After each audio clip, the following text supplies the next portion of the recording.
नमस्कार, मैं खुशबू यादव और आप देख रहे हैं BNY न्यूज। एक नई आवाज, एक नई पहचान। हम आपको प्रदेश और देश की तमाम खबरों से रूबरू कराते हैं। इसी सिलसिले में आगे बढ़ते हैं और देखते हैं कि आज की खबर में क्या कुछ है।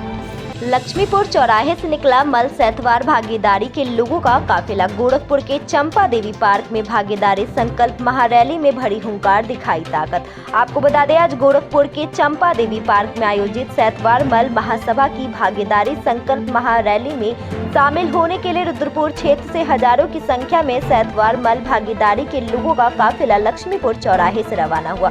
काफिले में शामिल लोग काफी उत्साहित थे। इस दौरान अगुवाई कर रहे सैतवार मल महासभा के राष्ट्रीय उपाध्यक्ष अजय कुमार मल, दयानंद सिंह, अखिलेश सिंह, दिग्विजय मल, सुरेंद्र मल, एडवोकेट विश्व विजय कुमार मल, मृत्युंजय मल आदि लोगों ने कहा कि हमारा समाज लोकसभा अथवा विधानसभा चुनाव में निर्णायक भूमिका निभाता है। वोट देकर MP विधायक बनाता, लेकिन उनकी समस्याओं को नहीं सुना जाता। किसी भी पार्टी के किसी भी राजनेता ने समाज के लोगों का अब तक ध्यान नहीं रखा, उनकी सुख दुख की चिंता नहीं की। हमें अब एकजुटता दिखानी होगी। हम सबको मजबूत संगठन बनाकर काम करना होगा।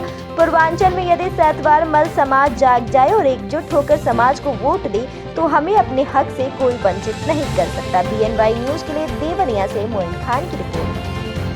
अपने लाभ के लिए हम लोगों को मोटिवेट करके, समाज को मोटिवेट करके अपना राजनीतिक लाभ ले लेते हैं, उसके बाद कोई पूछता है। इसलिए हम लोग अपनी हिस्सेदारी के लिए चंपा देवी पार्क गोरखपुर में दल बल के साथ उपस्थित हो रहे हैं और शक्ति प्रदर्शन करेंगे। ऐसी तमाम और खबरों से हम आपको रूबरू कराते रहेंगे। तब तक के लिए हमारे साथ बने रहिए और देखते रहिए।